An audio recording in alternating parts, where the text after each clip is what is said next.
In March 2003, the United States initiated Operation Iraqi Freedom, a massive and highly coordinated military campaign. This operation was driven by the stated objective of dismantling Iraq's alleged weapons of mass destruction. Simultaneously, the coalition forces aimed at ending the long-standing and oppressive regime of Saddam Hussein forever. The invasion began with a relentless aerial bombardment, a strategy famously known as shock and awe. This massive display of force was designed to paralyze the Iraqi command structure and demoralize defenders. As coalition troops crossed the border from Kuwait, they encountered a mixture of fierce, sporadic resistance. The soldiers also faced tactical retreats from Iraqi forces as they moved rapidly toward Baghdad's center. The logistical prowess of the U.S. Marines and Army units allowed for an unprecedented, rapid pace. They pushed forward across the vast, unforgiving desert terrain with heavy armor and constant air support. Despite the rapid collapse of conventional Iraqi military formations, the coalition faced many new, complex challenges. They struggled significantly while navigating dense urban environments and securing key infrastructure across the war zone. This initial phase of the conflict fundamentally altered the entire geopolitical landscape of the Middle East. It set the stage for a protracted, difficult, and highly complex occupation that would last years. The skies over Baghdad glowed with the intensity of thousands of precision-guided munitions striking their targets. Ground units moved like a tidal wave of steel, sweeping through the arid, sun-scorched desert plains. Commanders monitored the rapid advance, adjusting their strategies as the Iraqi defenses began to crumble away. Communication lines buzzed with reports of progress, mapping the path toward the heart of the capital. The sheer scale of the operation demonstrated the overwhelming technological superiority of the invading coalition forces. Soldiers navigated through the heat and dust, their eyes scanning the horizon for any hidden threats. The rapid movement of tanks and armored vehicles left deep tracks in the shifting desert sands. Every bridge and intersection became a potential flashpoint, requiring careful coordination to secure and hold. The coalition's supply chains stretched thin, yet the logistical backbone held firm under immense pressure. Intelligence reports suggested that the Iraqi leadership was struggling to maintain control over its scattered units. The sound of distant artillery rumbled across the landscape, a constant reminder of the ongoing war. As the coalition approached the outskirts of Baghdad, the nature of the combat began to change. Urban warfare presented a new set of dangers, with narrow streets and tall buildings offering cover. Snipers and small insurgent cells utilized the city's labyrinthine layout to harass the advancing coalition columns. The military commanders had to balance speed with caution to minimize casualties among their own troops. Key government buildings were targeted, their structures shaking under the weight of the intense aerial bombardment. The Iraqi military, once considered a formidable force, found itself unable to mount a cohesive defense. Communication towers fell silent, leaving the remaining Iraqi commanders isolated and unable to coordinate their efforts. The coalition forces pushed deeper into the city, clearing block by block with methodical, calculated precision. Civilians watched from the shadows, uncertain of what the future held for their fractured, war-torn nation. The rapid fall of the regime seemed inevitable as the coalition flag was raised over Baghdad. This victory, while swift in its execution, masked the deeper problems that would soon emerge later. The geopolitical map was being redrawn in real time, with long-term consequences for the entire global community. The initial phase of the invasion had achieved its primary tactical goals with truly remarkable speed. Yet, the challenges of securing a post-conflict society were only just beginning to manifest themselves clearly. The desert heat radiated off the metal hulls of the vehicles, creating shimmering mirages in distance. Coalition soldiers remained vigilant, their fingers resting on triggers as they entered the city's outskirts. The infrastructure of the state began to disintegrate, leaving a void that would soon be contested. The world watched through television screens, witnessing the unfolding drama of the invasion in real time.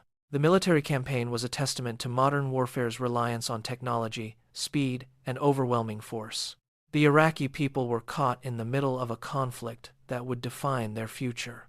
The coalition's rapid advance was a masterclass in military logistics, moving thousands of tons of supplies.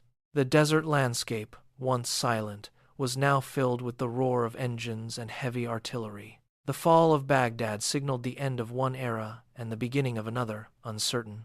The occupation would prove to be far more difficult than the initial, rapid military invasion phase.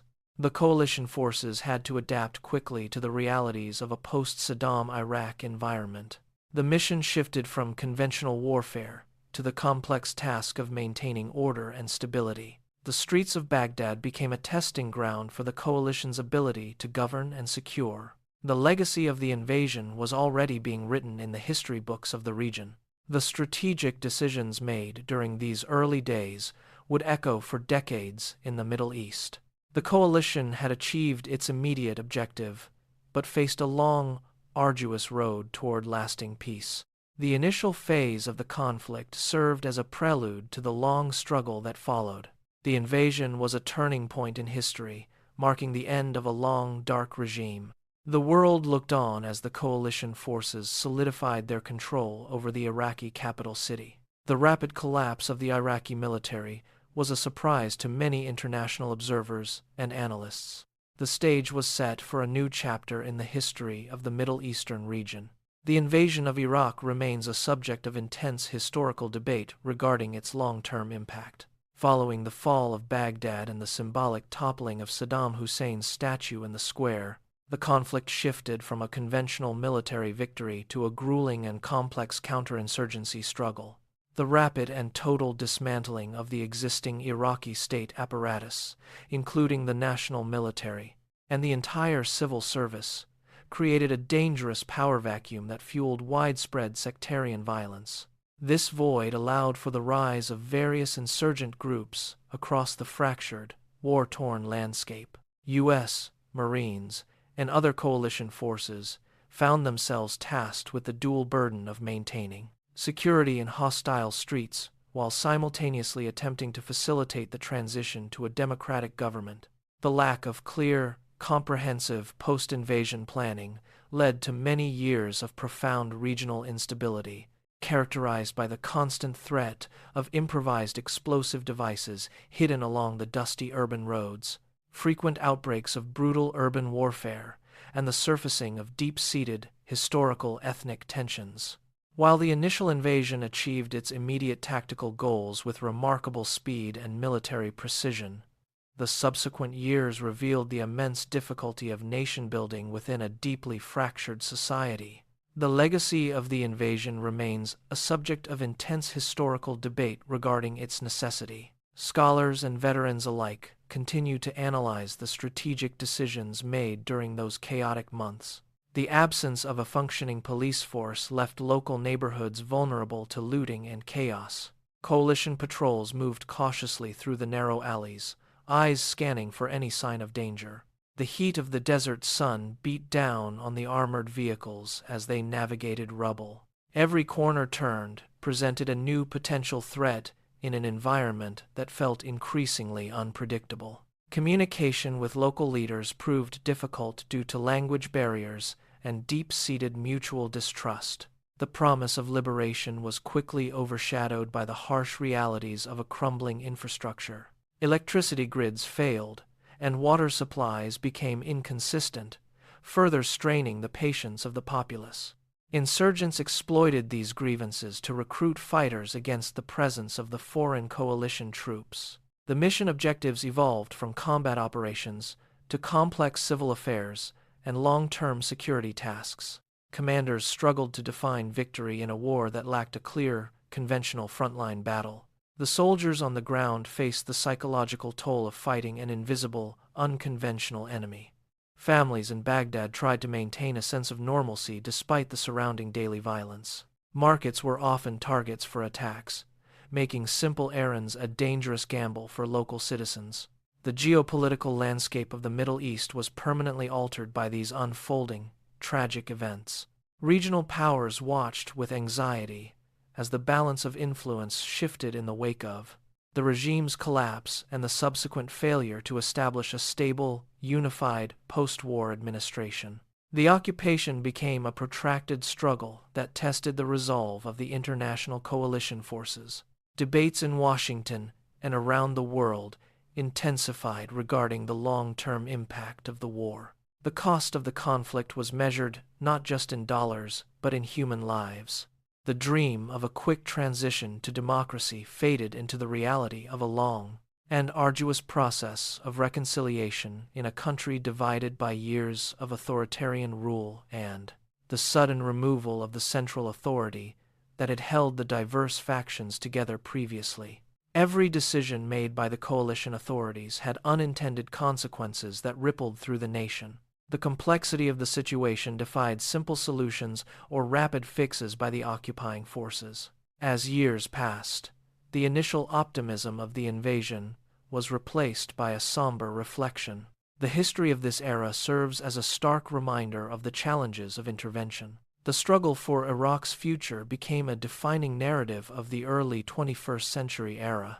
It highlighted the limits of military power when applied to the task of nation-building projects. The scars left on the landscape, and the people would take generations to fully heal. The story of the invasion is a complex tapestry of ambition, failure, and human endurance. It remains a focal point for those studying the intricacies of modern warfare and diplomacy. The soldiers who served in these years carry the weight of their experiences back home. The Iraqi people continue to navigate the aftermath of the systemic changes forced upon them. The legacy of the conflict continues to shape the political discourse in the Middle East. Looking back, the rapid fall of the regime was only the beginning of the story. The true challenge lay in the aftermath, which proved far more difficult than anyone anticipated. The transition from war to peace remained elusive, hindered by deep-seated divisions and external pressures. The international community watched as the situation evolved into a long-term, multifaceted regional crisis. The lessons learned during these years continue to influence military doctrine and foreign policy today. The invasion stands as a testament to the unpredictable nature of global geopolitical military interventions. History will continue to judge the actions taken during those pivotal months in early 2003. The echoes of the conflict are still felt in the streets of Baghdad every day. The narrative of the invasion is far from over, as its consequences continue to unfold. The world remains focused on the enduring impact of this significant and transformative historical event. The complexities of the Iraqi experience serve as a warning for future generations of leaders. The story of the invasion remains a critical chapter in the history of modern warfare.